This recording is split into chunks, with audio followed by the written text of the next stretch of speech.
Hello বন্ধুরা, শুধু তোমারই জন্য ধারাবাহিকে দারুণ একটি চমকদার এপিসোড এসে গেছে।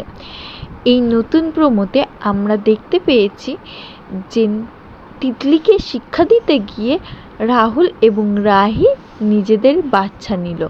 তো হ্যাঁ বন্ধুরা, এমনটাই হতে চলেছে আগামী পর্বগুলোতে।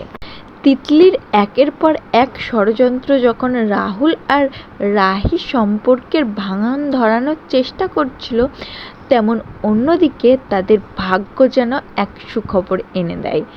তিতলি সবসময় চেয়েছে রাহুল আর রাহিকে আলাদা করতে। তার প্রতিটি প্ল্যান ছিল তাদেরকে আলাদা করার জন্য, কিন্তু তার এই ষড়যন্ত্রগুলো যেন উল্টো ফল দিচ্ছিল। রাহুল ধীরে ধীরে তিতলির আসল রূপ জানতে পারে এবং রাহিকে তার থেকে দূরে দূরে থাকতে বলছিল। এই পরিস্থিতিতেই রাহুল আর রাহির সম্পর্ক আরও দৃঢ় হতে থাকে। হঠাৎ এরই মধ্যে রাহির শরীরটা যেন অসুস্থ হতে শুরু করে। মাথা ঘোরা, বমি বমি ভাব। বাড়ির সকলেই খুবই চিন্তার মধ্যেই থাকে। এবার রাহুল নিজেই দ্রুত তাকে ডাক্তারের কাছে নিয়ে যায়, কিন্তু সেখানেই আসে বড় চমক। রাহি মা হতে চলেছে এবং রাহুল বাবা।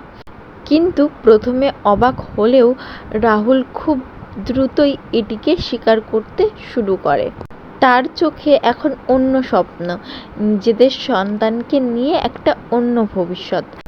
বাড়ির সকলেই সবাই আনন্দ হয়ে ওঠে এবং রাহুলের বাবা খুবই খুশি হয়ে যায়। কিন্তু এই সুখবরটা যেন তিতলির একটা শিক্ষা।